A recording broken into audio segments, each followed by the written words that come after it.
Here to Spotlight now on this Tuesday. We have a lot to get to, and we're going to start off with our first guest, of course, which is Governor Josh Green. But of course, before we start, we always want to encourage all of you watching out there to engage in this conversation that we have with our guests. It's a way where you can ask your questions directly. You can scan this QR code that you see at the bottom of your screen, or you can head over to Facebook and add your questions there as well. We've got a lot to talk about with Josh Green. He is here. Welcome, Governor. Thanks for being here. Thank you. We know that you are fresh off the trip to Washington that Ryan mentioned earlier, but I want to get to the news conference that you had yesterday and follow up a little bit more about fireworks enforcement. But let's start with the victims. Have you been in touch with the families, and what kind of updates are you getting? Well, we're giving the families a little bit of space because the tragic nature of the injuries. They're still recovering. Several people are still in a coma.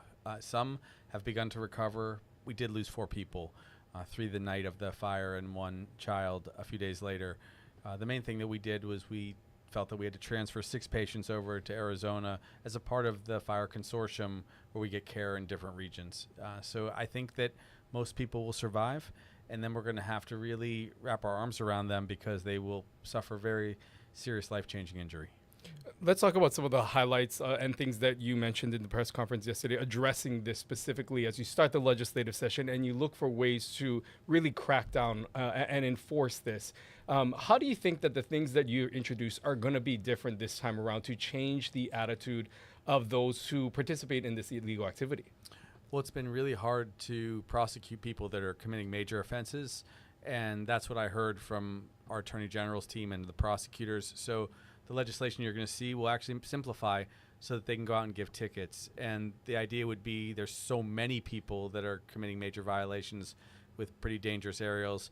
If they were able to ticket people that were doing that, usually it would be about a $300 ticket, then I think a lot of people would stop doing it. I'd also like to have more public fireworks shows so that people can choose to go to them and see fireworks in a safe way. That seemed to catch a lot of interest yesterday. And then finally, we do want to be able to charge people with Class B and Class A felonies if they actually cause this kind of injury to a loved one or a community member, and that would carry major time in prison. So we have to move back from the aerials and then kind of heal ourselves from what happened this year. You know, there's a couple of steps along the way when you think about how to intercept these fireworks. And if you think about it, we're talking about things that weigh literally tons, right? So this is not something that a little contraband that they hide on their person and then smuggle into the state. We are talking about containers full. What do you see as the necessary law enforcement on that end? You know, you talked about the enforcement on the individual scale, but I mean, clearly we are getting large shipments coming into our state. Yeah, more dogs to sniff out bombs and sniff out explosive materials. We're planning that. There's some additional technology into containers that has been discussed. It takes that much work, but it's very difficult because of the amount of just materials we bring in every way from the mainland. And we were told that if we tried to check every container, it could delay by 3 to 4 months a lot of our shipments here. That's how complicated it would be. But we will put some extra surveillance on this, this smuggling, and hopefully people will just back away from this industry because, yes, people are making, I'm told, like 400 to 500% profits on their illegal investments, but it turned out that it hurt people. So this is just a place to move away from.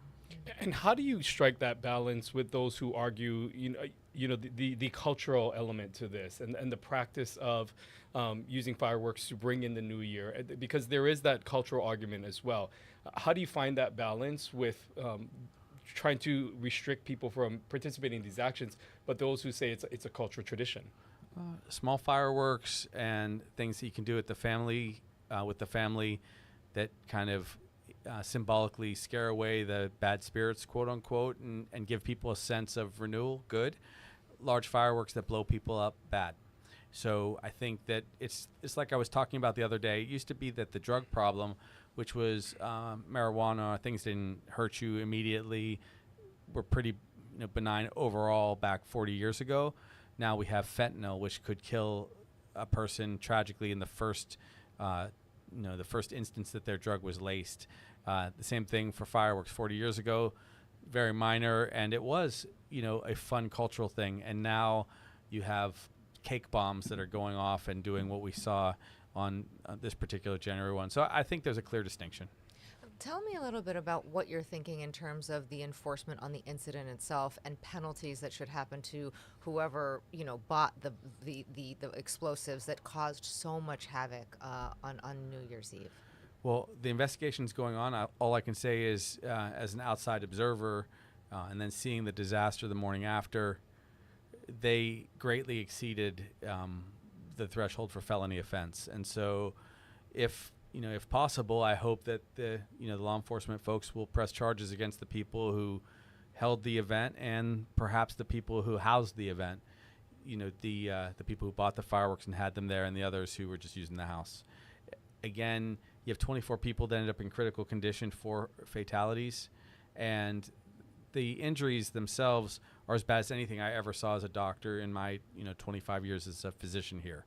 So somebody has to really be held to account, and I know it's scary. It's scary for neighbors to turn other neighbors in and what have you, but this is about our safety. And so I hope that we'll have some convictions this time around, but I can assure you that come next year we'll have a lot more avenues for law enforcement to kind of at least lean into the problem.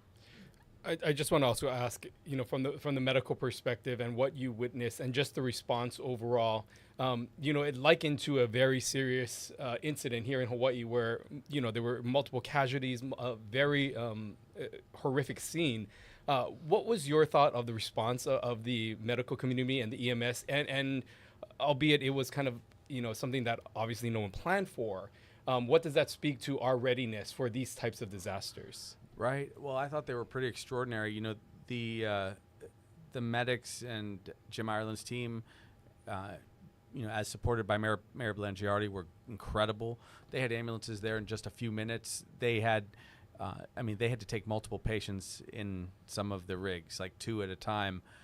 One of the incredible things that occurred that night was that as they were rescuing people, well, first of all, carrying people from the fire, they were so hot that they were burning other individuals that were trying to get them to safety, which is just an incredible thing. And then tragically, people were still shooting off fireworks while the life-saving, medics, fire, police were in there providing, first responder care.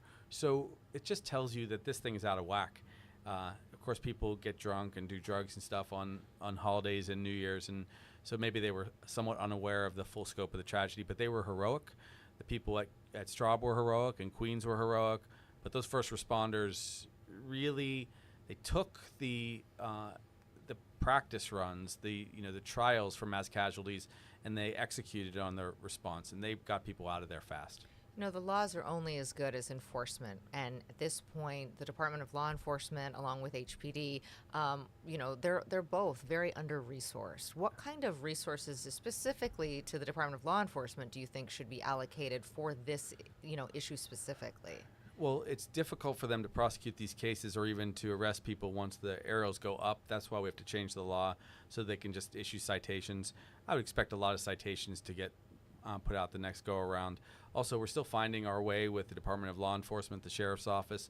This is obviously going to be one of their principal missions, and I was very proud of them to do an immediate buyback or amnesty program where 121 citizens gave over 1,300 pounds of aerials. So they did something special, but there's so many aerials going up all across the state. There aren't enough police or fire actually in the state to go and police it. This is a societal problem where we have to, as a people, decide we're not going to do this near our homes. It's really that straightforward. I want to go from switch gears here and of course go from one tragedy unfortunately to another, and what we're seeing in LA with the wildfires there. You, before we came on here, said that you've been speaking with Governor Newsom there. What can you tell us about those conversations that you're having with the California governor, and what maybe lessons you've learned through Lahaina that you might be sharing with them in California?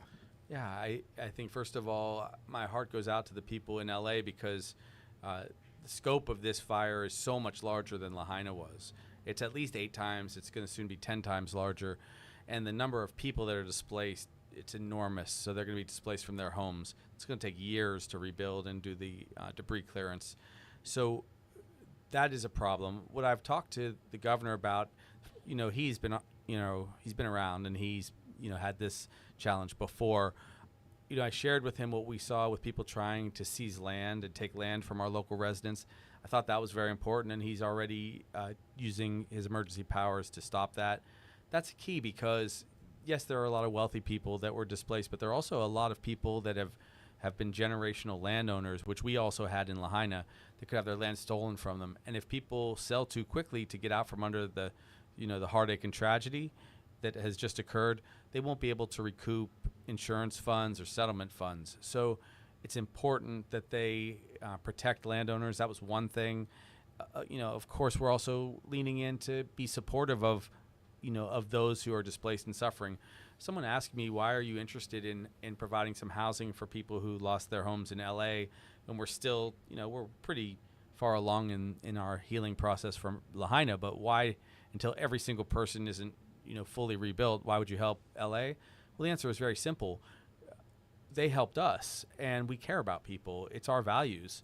And anything we do will not take one penny away from our local residents. I can assure you we're not going to do that. But what we want to do is whenever there's a community that we have a kinship with, especially, whether it's going to Samoa for a medical mission or helping LA, if we have vacant hotel rooms, this is the current idea. Vacant hotel rooms are usually running at about a 20% rate in our state. That's about 5,000 hotel rooms. If they can provide some shelter, and I'll do this with 4 other states, to help people in the transition to get back to their lives, let's try to help them a little bit, even if it's just for 90 days. Hawaii has a great history of caring for other communities, bringing people in. We have the greatest diversity. And also remember that over 40% of the visitors that come to Hawaii are from California. So we're a natural place for people to maybe try to recover a little bit. But I shared those things with the governor and a lot more, which we can talk about over time. You mentioned Lahaina, and I do want to reference quickly the AG's report that came out today. This is the final report, talking specifically, she's pointing to land management and the need for, to manage all these grasses and vegetation that could fuel more fires in the future. We're talking about individual homeowners, but also talking about large landowners in that community. What kind of, enforcement do you foresee, or how do you actually make that happen? Is that something that you would encourage the county to do? How do we actually get land management to happen? Well, we now know what causes these fires and what causes the spread. So the cause, of course, significant cause is you have all this fuel laying around. So a fire could start from a firework, which is one of the concerns they may have had out of LA, and we had, of course, power cables that were a concern here.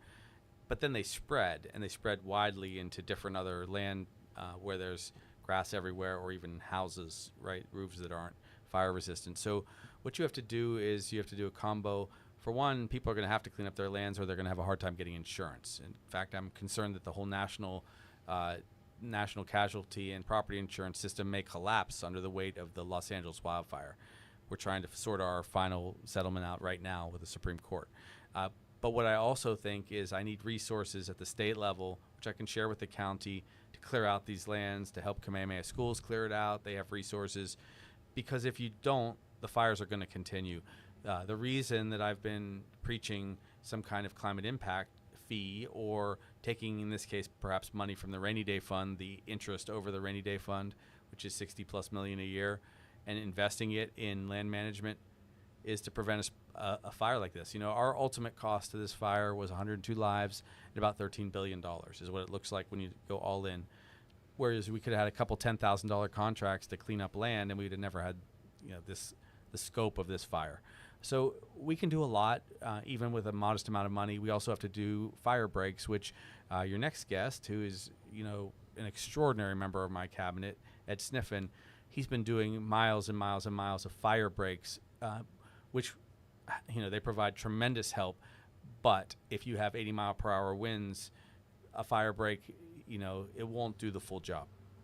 I want to kind of dive into what you just kind of alluded to, which was the help maybe for local consumers dealing with this insurance crisis, noting that this could be an even bigger problem with what's happened in LA.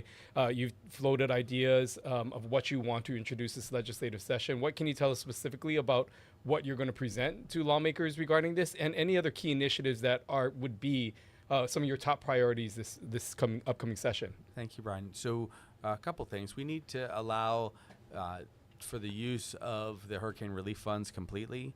That's important. We have those resources available, and insurance is deeply connected to that. Whether it was a fire or hurricane force winds that spread fire, we want to make sure that because that's impacting our cost of insurance, that we can use those dollars.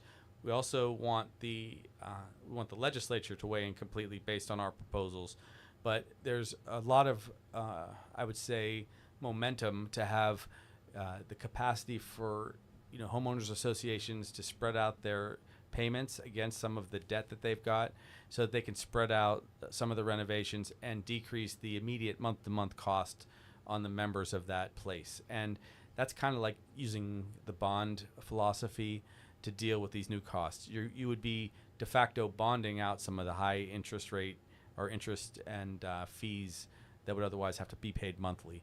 It's getting difficult because this is a new part of our dynamic in society. California, remember, is about 1/6 of the country, and the fact that much of its wealth has been incinerated and they're going to have to recover, it will have a huge impact on fire insurance. Not like when we had, and it was very significant when the lava flow poured over part of the Big Island and you lost 600 houses. We're talking about tens of thousands of structures and so many billions of dollars, which the insurers are going to, if they can't pay for it easily, they're going to try to jack everyone's rates again. I think we are going to have to move to a national model of captive insurance, maybe by regions. That might be the way to do it. I've proposed plans in the past where we had 6 regions that had similarities, affinities, like the southeast, the northeast, the central part of the country, northwest, and then southwest. We would probably be included with the northwest, would be my guess. And you spread out some of the cost and risk. I think that, one of the things that people may not realize is that these are global markets. And so it's not just the insurance companies, it's the reinsurance companies. We've had Sue Savio and others on here, Gordon Ito, to talk about this. I mean, these are global problems. Tell me a little bit about the conversations you're having and what you think. I mean, if you're talking about a potential collapse of, a bedrock of, you're thinking mortgages, I mean, you can go on and sort of extrapolate what the consequences of this are. How soon do you think we're going to feel that? Well, Congress is probably going to have to deal with this right off the bat. I would assume that the incoming president, in this case, President-elect Trump, is going to have to deal in an immediate way with the impact of the fire and its I guess, effect on insurance and mortgages, like you just kind of alluded to. This could consume his entire presidency, just so you know. It's that big a deal. This is a problem that's in the hundreds of billions of dollars, right? It's very likely that the wildfire in LA is going to cause so much damage that it's going to be as big as the defense budget. So that's how big this is. I was just talking to some of our military leaders. You could have a $500 billion price tag, which will not be, something that the insurance guys could cover, meaning the federal government will have to have a national plan. We can handle our local problems to a degree. What we are doing is getting a good result, in this case from HECO, putting in protective measures. Our Department of Transportation has been very, very proactive, and we're mitigating risk. We put some technology in. So you saw this, and I'll knock on wood, you saw that this last fire season was very quiet and calm, and we should, if we play our cards right, have many years like this. But it's because technology is put in place and because we're ahead of it. The rest of the nation is going to have to learn this lesson. And I was trying to scream from the top of the mountain it's going to happen in other places. I know you heard me say it a few times, including at the UN, that if we don't change our approach to land management and base it on what our current climate challenges are, it's going to keep happening. It will change where people can live in the country, where they'll be able to afford to live, and where risk is lower. Speaking of the president and the transition that will be occurring between the Biden and Trump administration, there is a debate that's happening on Capitol Hill over some of the president's appointees for certain positions. You've recently returned from Washington, D.C. to share your thoughts and your opinions about the Secretary of Health and Human Services, Robert F. Kennedy. What can you tell us about the conversations that you had in D.C. and your pitch to lawmakers there? Well, I met with 12 senators, pretty much 50-50 as far as parties go. They responded really well. I just shared with this group that my position as a doctor, not as one party member or another. As a doctor, I'm really worried that the lack of trust in vaccinations and general public health from RFK Jr. really disqualifies him. It's not personal. I would be more than happy to see him work as like the environmental czar, or work on ag projects that decrease pesticides and improved health and moved us away from processed foods. That would be great. But he doesn't have the credentials on vaccinations. I crossed paths with him, as you know. I'll tell the very short version. In Samoa, Samoa had an outbreak of measles based on a small tragedy where two people vaccinated children the wrong way, but the vaccine wasn't the problem. It was the way they did it. He then swooped in with the children's, what do they call his organization? The Children Health Defense, which is a nonprofit that he started. And they demagogued that all vaccinations can't be trusted. They scared people. The vaccination rates dropped to 30%, 31%, and then 83 people died, mostly children. This was partially due to Kennedy's work. He was there celebrating that effort. And if he did that in our state or in other states, we would see our vaccination rates fall below a standard where you no longer have herd immunity. And you'll see measles. Measles cause death in very young children, and they also cause loss of vision or hearing, depending on when a child's affected. Children under 1 can't be vaccinated, so they're not protected. So he did these things, and I just had to share the story with them. If the vote was done blind, I believe about 2/3 of the Republicans and Democrats would vote against him. But there's a lot of politics in D.C. I'm just trying to protect the children of our country. And again, I would support him for other positions. That's what I shared with a lot of people, including people that are pretty high up in the Trump administration. You are kind of the tip of the spear of this when it comes to campaigning against him in this very public way. Do you anticipate going back to Washington to do more of this? And how I know you said you met with both sides of the aisle. I would imagine that Democrats kind of understand and appreciate your message, but what were the Republican conversations like? Yeah, well, all but one, I think, of the Democrats are poised to vote against him because of the question of public health. Remember, this guy doesn't have a social work degree or a public health degree or a medical degree or anything. So he's not qualified. They should put a thoughtful, conservative Republican in that position, but believes in public health.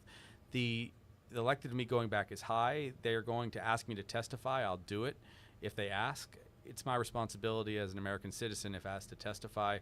Plus, I'm a physician and ended up being a governor. So I've seen a lot of these big policy questions, and somebody has to speak up.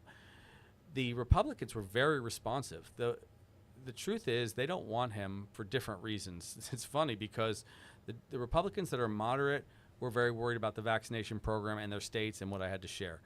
The Republicans that were conservative don't want Kennedy, ironically, because he's pro-choice. And I don't know if they will vote their conscience on that, but all I'm trying to do is make sure a good public health official goes in. In coming out and speaking out against the president's nominee, are you worried at all about how President Trump may react to you, or if you can discuss how you feel your relation is coming in with President Trump and working with this next administration?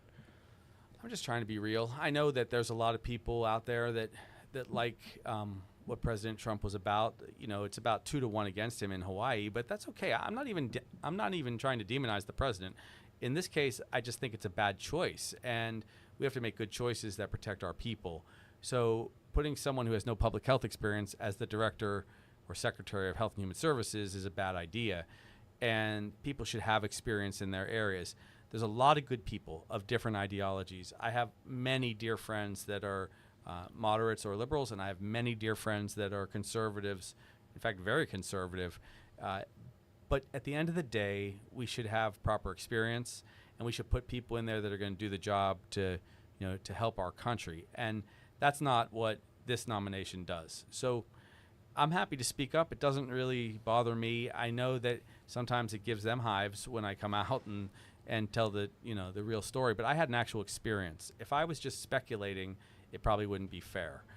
But I've had this experience, so I'll speak my mind, and they'll vote how they feel they can, given the political circumstance. I did hear that Trump has taken some notice, but again, I'm not. We had our moment before the election. That's okay. Now I wish him well to help our country, but he's got to give us good people to do it.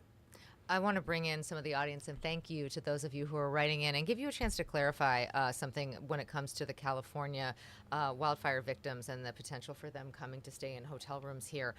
Two comments here pushing back against this idea. One from Kara saying, how would those survivors get around without a vehicle if they come to Hawaii to stay? Are they going to get free living, free vehicles, and free food while a lot of us are struggling? Richard saying, bringing Californians here would throw the market off in hotels like Maui rent prices jumped after the fires. You have said that this is not going to negatively impact Yes. Kama'aina. So what do you say to Richard and to Kara? Well, several things. So first of all, no state dollars will be used.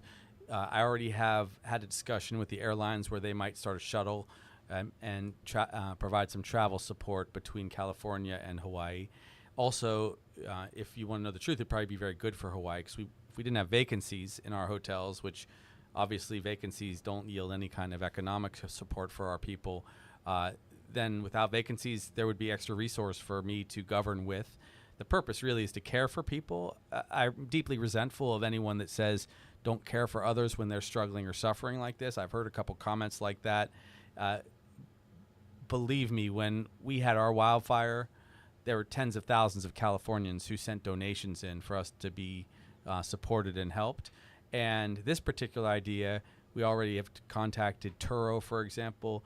This would provide some extra support for people who are running Turo here in our state, people who are doing, some of the other, transport companies.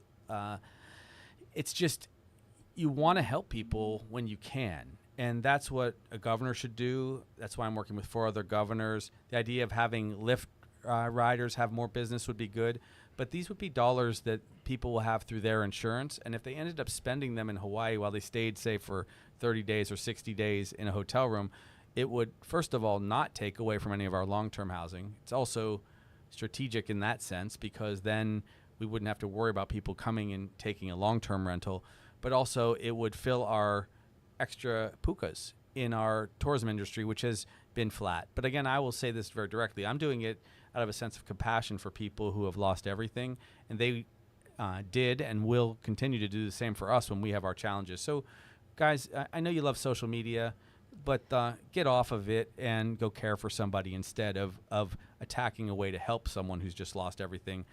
They did it for us. We should do it for them and for the good of both states.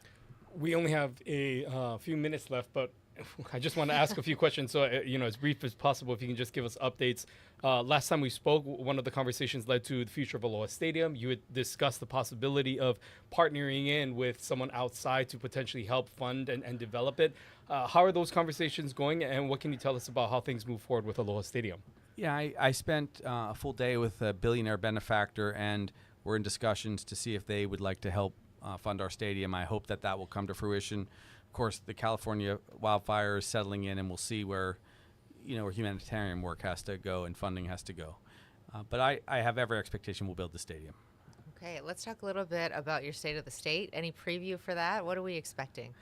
So the state of the state will essentially share that we're in a very good position. I've kept over $1 billion of surplus for the legislature to use to prioritize their policies. Also, one of the purposes of going to Washington, D.C. was not just to say my piece about RFK Jr. I also met with Republicans and Democrats. They're in charge of the budget process, and ultimately will decide whether we have deep cuts in Medicaid and other programs. So we have resources set aside just in case. I'll talk about the housing starts that we've had, which have been pretty extraordinary. Again, L.A. will dominate some of the conversation because there's going to be a workforce shift. It's going to be like a magnet, bringing a lot of people from here and elsewhere in the country over there to build houses. So I want to keep our program dynamic.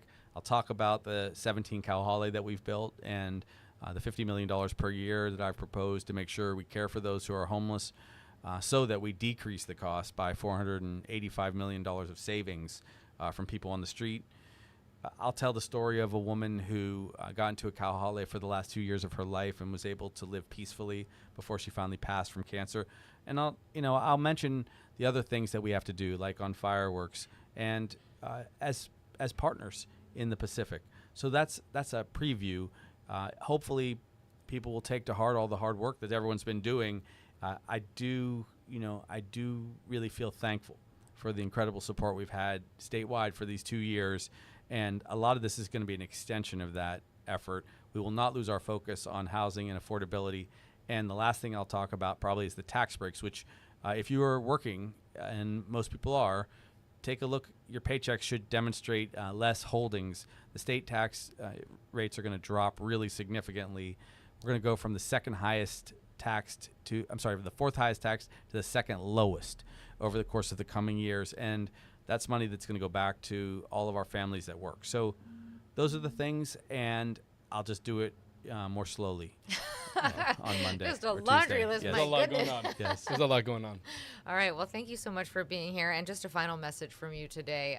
You've been covering so much. It feels like 2025 has just started, but it is off to the races. Yeah, we basically do a year of work every month in our administration just because there's a lot of big challenges. But the priorities remain the same. I do want to wish people time to heal from the event that occurred on New Year's Eve, and I'm thankful to everyone who stepped up in that moment and continues to believe in Hawaii, because people are looking to Hawaii, as we can tell from how we've been supporting and advising California. They're looking to us to share our best practices, and we try to do that on all fronts when we have an opportunity. We appreciate you being here. We'll see you on the other side of the State of the State. Stay with us. Director of Transportation Department Director Ed Sniffen is joining us right after the break. When will those speed cameras come in? We're going to tell you. Stay with us.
Welcome back to Spotlight Now here on this lovely Tuesday. Thanks so much for being with us. We're switching gears now with a new guest, Department of Transportation Director Ed Sniffen. We're going to get to those red light cameras in a minute, Ed, because I think that everybody wants to know when they turn into speed cameras. But first, let's talk a little bit about fireworks and what that means, because obviously your agency oversees the roads, the airports, and the harbors. And so what is enforcement like right now, and how do you think it can be enhanced? Right now, when we start looking at all of our modes, we've first started at airports because sheriffs made a comment that some are coming in on The bellies of the airships. planes. Exactly. So we made sure that we worked with TSA, and they confirmed that all passenger planes are inspected. Any cargo that comes in. So we're 100% sure that those areas are inspected. The concern right now from sheriffs is on cargo planes without passengers. And we're looking at how those are inspected to ensure that we can see where the gaps are and start filling them. So working with TSA and Customs and Border Patrol to ensure we understand where our authorities are and what we can do to enhance. Either adding dogs in different areas, adding spot checks in different areas, or other machines in certain spots. On the harbor side, it's a little more complicated. When we start looking at the system, we want to make sure that we inspect and add more support for enforcement without affecting the commerce that comes through. Just a case in point, if one ship comes through and we inspect every container, it would take 2 months. 2 months for one ship. Yes. So that's the difficulty. So we know we can't get everything, but we can use an AI tool to make sure that we look at the manifest for each and look at the high risk ones and start inspecting from there. Working with Customs and Border Protection, they have scanning units, cost about $1.5 million each, that we could potentially put at some of our weigh stations to ensure that we can inspect those high risk pieces. So it may not be all of the containers, but there's a significant portion that we can look at to ensure that we minimize the potentials. So would you say then that the greatest risk essentially is coming from the shipments from the harbor side? And so if looking at allocation of resources, is that where you feel like more needs to be put into? Absolutely. And those are the discussions that we're having with our sheriffs and with our harbors users groups, our partners there, making sure that we look at how we put in those new enforcement pieces while minimizing any impacts to commerce on the ports. I mean, this just feels, given the magnitude of what's coming in, it feels like a kind of a losing proposition. Do you think that we can really get a handle on it from that enforcement perspective that you're talking about? I think we can highlight that there's a higher level of insight into what we're looking at in different areas. Hopefully to make sure that we can start capturing more and more of these types of shipments coming in. So those that are taking the risk to break the law, to bring these in, understand that it's going to be a higher risk for them. When we start hitting these different cargo units that potentially bring us a bunch of fireworks and start taking those people to court for it, I'm hoping that more people will see that it's just not that easy anymore. Let's switch gears and talk about these speed cameras, because we know a lot of people have questions about what's happening, when it's coming, where it's coming. What can you tell us just generally about this update that is coming to cameras that are somewhat already in place, but these new implementations that the DOT is looking to install? Very excited about them. Right now, the 10 red light cameras that we have already on the system, by March of this year or so, and we'll get more information out to the public as we go. By March of this year or so, will be turned into speed cams as well. It's already tracking speeds now. We just don't have any trigger on them to start taking video when somebody breaks the speed limit. But in March, after we have our 60 days of educational period and our 30 days of warnings, we can start citing from there. And when we start citing, we're expecting to see quite a bit of people breaking the law right now. If we're looking at the numbers in the 10 intersections, between 15,000 to 20,000 speeders on the system. And this is over the 5 mile per hour minimum buffer that the legislature put into that bill. So I'm hopeful that once we turn it on and people understand and start getting warnings, that number comes down significantly.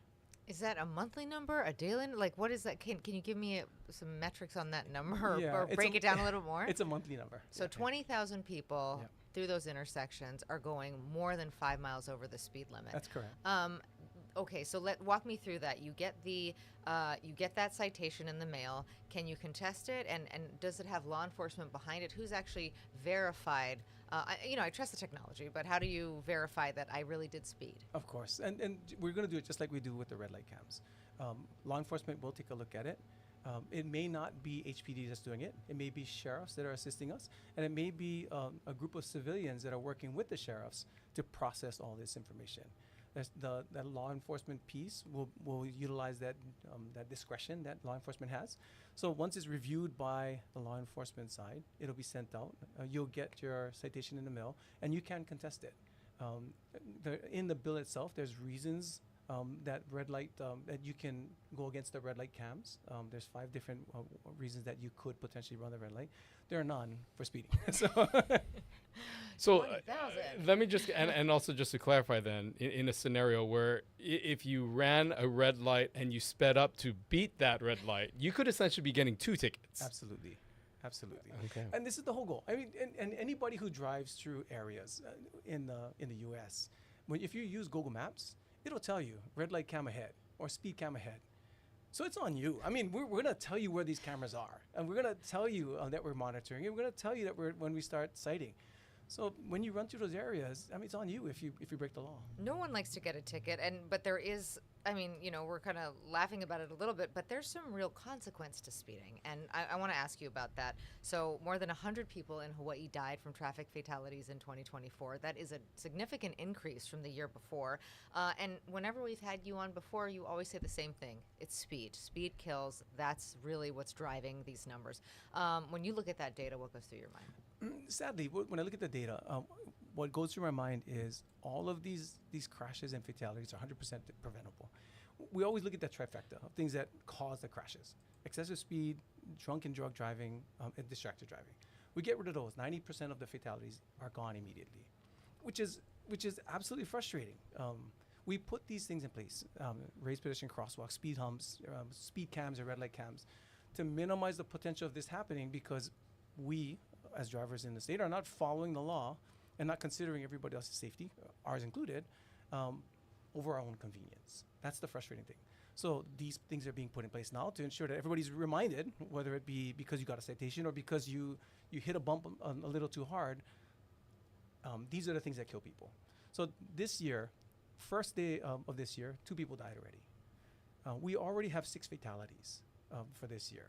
And we're not even through the first month of the year, which is frustrating because 3 of those fatalities already have drunk and drug driving and speeding. The other 3 are being investigated for speeding. So again, it's a recurring discussion that we're having. And if we get rid of those pieces, a lot more people get to go home. And so talk a little bit about the assistance and help that maybe DOT will need to help enforce some of this, because we know that as the legislative session is coming up, there are some priorities that you are going to be advocating for to assist in some of these matters. What can you tell us about maybe some of those priorities as we enter this legislative session? As we push through, we know that the biggest thing we can do is ensure that the infrastructure itself helps people or reminds people of what they should be doing. You'll see a lot more raised pedestrian crosswalks. We already have 258 on the system. There's another 35 that we're going to be putting in. And these are in school zone areas, park areas, to ensure that we're minimizing speed where we know there's going to be bicyclists and pedestrians. That's going to come through. We're going to be supporting the governor on his push for reducing the blood alcohol content down to 0.05. Again, as another reminder to people, we should not be drinking and driving. We're pushing forward on more funding for our system itself, to ensure we can put in more roundabouts in different areas. It's cool intersections when you don't have to worry about getting T-boned at those different spots. And it's a lot more efficient than traffic signals in different areas. Those are the big ones for our highway system. Tell me a little bit about the drunken driving measure. 0.08, I believe, is what is now. 0.05, what does that mean in terms of drinks that you have when you go out? So when we started looking at the data from NHTSA and from Utah, who's the only state who has that now, the way they put it is it's 1 or 2 drinks that put you up to that 0.05. And the reason that it works is when we do these wet laps, there's a wet lap process where people can go, police will pick you up at your house, take you over, you'll drink at that wet lab, they'll monitor your blood alcohol content and monitor you. So it'll run you through different tests. It's good for police because they get to test people through this process, but also it's good for the people because they see when they hit 0.04, for some reason, immediately after that, they see that they're 1.2. I mean, they go up very quickly. So the difference between feeling okay at 0.04 and then getting to a point where you're too drunk to drive is a very quick process. So people see that it's really easy to do. they still feel like they could jump in a car and drive, but they shouldn't be because they're already legally drunk. I want to get your thoughts on just the new modes of transportation that we're seeing throughout our communities with the enhancement of e-bikes and scooters and those types of other alternative modes of transportation that people are sometimes even renting.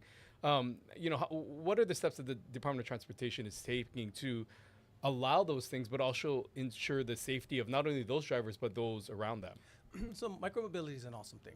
Getting people to that, giving them more modes of transportation that gets you to that 15-minute sweet spot of between where you are and where you're going to go is awesome. E-bikes are great in doing that. You don't have to sweat as much as you're going through, but dangerous, especially when you start using them. That's overpowered, gives you too much speed and too much power in the system, and especially if you're too young for it. Which is why we have the law right now that limits it to 15 years of age and up, and also limits the power on the system. What we're seeing now is we don't see battery-assisted e-bikes anymore. We're seeing e-motorcycles on the system. A lot of speed, a lot of power, and a lot of abuse in the use. So we're going through with legislation this year to clarify what an e-bike is and what's legal on the system and what's not, to make sure it's easier for police to enforce. Speaking of enforcement, one of the things that you are calling for is a highway patrol with the Department of Law Enforcement, 27 officers, or 27 positions, I believe. Why do you think that's necessary? Because we already have police on the roads. Police do an awesome job. We love working with them. All the police departments are short right now. So one thing that we're not advocating for is a highway patrol now. We don't want police to be, and sheriffs, to be trying to poach the same people. The resources should go to the group that's already doing it right now. What we're working on right now, and that we've worked with HPD on, is to make sure that sheriffs can be with us when we start doing our safety checks on motor vehicles or commercial motor vehicles. The DOT has our MVSO group that stops people at weigh stations and checks their commercial motor vehicles. If you drive past it, we don't have the authority to stop you. But if we have the sheriffs with us, they can chase them down, they can stop them. That's what we want, and that's what the HPD supports. We also want them to help us with these e-citations for our red lights and our speed cams. We also support their bill that they're dropping to make sure that they can use our cameras to start enforcing registration and safety check on your license plates. Because from my perspective, if you can't get people to do those two things, what makes us think they're going to not speed and not run a red light, right? And what has been just the initial conversations been like with that director to add these positions? Do you think that this is something that's realistic, and do you think lawmakers will support something like this? Well, I think the first push is going to be to make sure that we have sheriff's positions filled in areas where we need them. We need more at the airports. We need more at the harbors, and not just on Oahu, but on all islands. We're going to be pushing to support those first. We'll look at adding those positions in different areas for our MVSO program next, and then for our e-citation program. To me, the whole highway patrol piece is far down the line if we're going to move forward on that side. Let's talk a little bit about the airport. You brought it up. We had Lori Kahikina on here from HART recently, and she was talking about the new second segment and handing that over potentially to the city, hopefully if she meets her timeline sometime this year. That'll be a big boon to the airport. We know that you have been doing a lot of renovations there as well, so give us an update on the airport and what you're hoping that rail brings to the airport. We're hoping that rail's going to start cutting into our revenues on parking. I mean, hopefully people will start using rail rather than driving in. That'd be excellent. Also, we're working with rail to set up a deal so that our state agencies can start catching rail and get a bulk rate for it to make sure that more of the people that work at the airports don't have to drive to work. They can catch a rail, come in. We are making sure that we upgrade the airport so everybody's experience there is better. When you come in, you're going to see more local feel in the way we decorate the area, the way we clean it, and the restaurants that we're adding to it. Very soon this year, we're going to have Aloha Plate coming in, Lanai's group. We'll have Layover by Lay Stand coming in very soon. We have MW Group also set up to come in. And very soon, Panda's going to start taking over the Chinese food areas. Next year, we'll get Alan Wong in to make sure that we have a good local feel for the airport, for all of our residents here, and for some of the visitors to enjoy as well. And what would you say how that will also enhance? Because we know that there constantly is renovations that happen there. That's one sort of the experience, right? But the airport at times has been criticized and has been ranked towards the bottom of some of the worst. Are there any other things that could help to really not only lift Hawaii up on that list, but overall enhance the experience as a whole? Oh, absolutely. The food and beverage piece is the biggest one. So two things that we get criticized the most for: the security piece and which TSA runs, but they're very good partners in making sure that we adjusted that. And the food and beverage side, making sure that we have things available for everybody. We didn't make it easy for our concessionaires before. We had gates in use or disuse quite a bit. So we've reset everything with our airlines to ensure that we have a lot of volume in different spots. We also have a wayfinding app that's coming in so that you can find the restaurants that you want. We're trying to set it up to ensure that you can pre-order if you'd like, to ensure that while you're going through TSA and waiting through there, your order can be ready for you when you get there. So we're trying to make it a lot more convenient for everybody coming through the airport. Yeah, I'm excited because those are some very high quality brands that you mentioned, so it'll definitely elevate the experience. I also want to ask you, actually going back to drivers, you did your annual behavioral survey, and I want to make sure we ask you about that. One thing that stood out to me that was sort of shocking, over half of Hawaii residents admitted to doing things like using mobile devices while speeding. So how do we change this behavior? Because I think that if you survey that many people and they self-report, it's probably even worse. Oh, absolutely. And that's the thing. So we've tried several initiatives. We tried the educational side, and we keep doing it, making sure we put out as many campaigns as possible so everybody understands the impact of speeding and distraction on the system. Nothing will wreck your day more than you killing somebody, other than getting killed. And those are the two things that are high potentials if you do that, when driving, speeding and driving distracted. Because we know that hasn't worked in the past, we're trying to push more on the physical system side. We're trying to put things in your way or our way to make sure that if you speed, it's going to remind you that you're speeding, and we're going to slow you back down again, especially in areas where we know there's going to be bicyclists and pedestrians. We're also going to work with legislature to see what kind of enforcement increases we can do. I mean, if I can't appeal to hearts and minds, maybe pocketbooks might have to happen. You know, when we talk to you about the Department of Transportation, and just in this segment alone, we have covered, you know, just a wide variety of things, from roadways, of course, to harbors, to what's happening at airports. At times, do you think that the Department of Transportation is too big? I mean, when you're talking about all these projects, and we didn't even get into some of the major projects that you're working on, is this sustainable? I mean, when just hearing you, it just seems like it's so much work. How are you able to navigate when the Department of Transportation is such a huge department here in Hawaii? Yeah, no, it's because we have great people. We have great deputies. We have great administrators. We have great ground people to make sure that who to get the work done. We also have really strong support by the legislature. The cool thing about working in transportation is it touches everything. When we start talking about the priorities of the department, I very rarely talk about infrastructure. I mean, the first two priorities are housing and homelessness. We're making sure that we push forward on areas where we work with developers to ensure that we get more affordable housing on the system. Working with the governor's kahale initiative to use our DOT lands to build more kahale. The second priority is always going to be energy and food security. So we have people in our offices ensuring that we work on those two pieces that resonate really well with the Trump administration. And education and economy is always going to be out there. So all those pieces are things that we can affect through the Department of Transportation. So I think it's absolutely sustainable, and especially because we get it done. Well, as long as you're at the helm, right? I mean, I don't know anyone else who could handle all of those things. We're just about out of time, but just sort of a last message to folks. You got those 10 cameras in place now. By March, they could start issuing tickets. Do you expect to, I mean, you're going to get a lot of money from this program if there are that many people, 20,000 people a month speeding. What happens to all that revenue? Are you going to buy more of these cameras? Yeah, so the hope is we get zero revenue because nobody speeds and nobody runs red lights. But any revenue that we get from citations, we put back into the camera program. Because we have legislative authority to move forward, we can expand the program to different areas where we have issues with different intersections. In general, we would look at making sure that we work through the court cases, making sure we work with prosecutors and police to ensure that they have the overall capacity to deal with this. Then we start expanding from there. So it could cause an expansion of about 10 per year if we need to. And I'm hopeful that the public can start helping us out so we don't need to expand this program. Okay, Ed Sniffen, thank you so much for being here today. We always appreciate your time. Hope to catch up with you again soon. Love being here. Thank you. Stay with us. We'll be right back after this.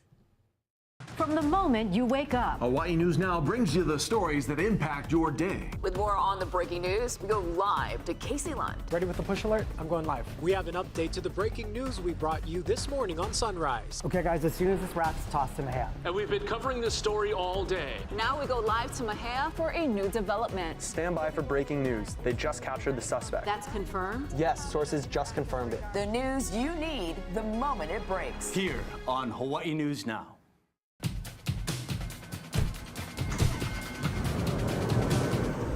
First alert traffic is like always having a helpful passenger right next to you. There's a crash up ahead in the left lane.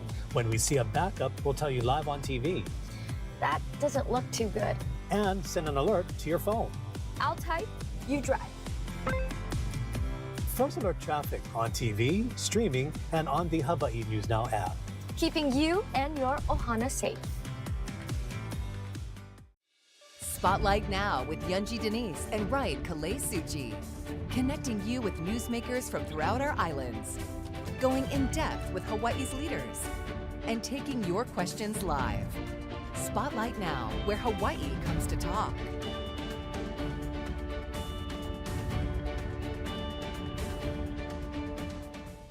Well, great conversation here today. We started it out, of course, with Governor Josh Green, who gave us sort of an update on what he has been working on. And there's been a lot in 2025. Of course, this off the heels of a press conference where the governor laid out his plan for fireworks enforcement. You heard the governor pretty stern there about his desire and his mission to really crack down on this, which comes with penalties for those violators and really going after those who are trying to bring them into the state. Yeah, and talking about, of course, the airports and the harbors and how they're going to integrate all of that. Also interesting to hear about the relief efforts for wildfire survivors in Los Angeles and his plan to try to help to give some relief to those folks by bringing them to hotel rooms here in the state of Hawaii. He also says that he's been in touch with Governor Gavin Newsom to tell him about some of the moratoriums that they put in place on property sales in Lahaina, thinking that perhaps California could mirror some of those so that that land does not get scooped up by people who should not necessarily be buying it. Yeah, we also heard from the governor about his conversations in Washington, D.C., about his opposition to one of President Trump's nominee, RFK. He said that it is not a political thing. It is him based on his medical profession and the pushback that he is making, really sticking his neck out there as one of the more vocal opponents to this nominee. So we'll see what happens there. Yeah, and great to hear from our second guest, Ed Sniffen. He always covers so much. His agency between the harbors, the airports, and the roads really talked about a lot there, and calling for more resources on his end when it comes to policing the harbors, because they really cannot do every ship, and that's where they think that these illegal fireworks are coming in. Also, that update on the red light cameras now turning into speed cameras. Expect that to go into effect sometime in March. So really telling everybody that they got to slow down. Yeah, we also got an update, of course, on what's happening at the airport, as well as some of the other things that he is pushing for in this upcoming legislative session. Always a lot going on at DOT, and a lot coming up next week as well. Yeah, we'll be continuing our conversation with law enforcement, talking to Honolulu Police Chief Joe Logan, along with the Department of Law Enforcement Chief Jordan Lowe, about what efforts they are making to fight crime in their respective areas. We'll see you next week on Tuesday.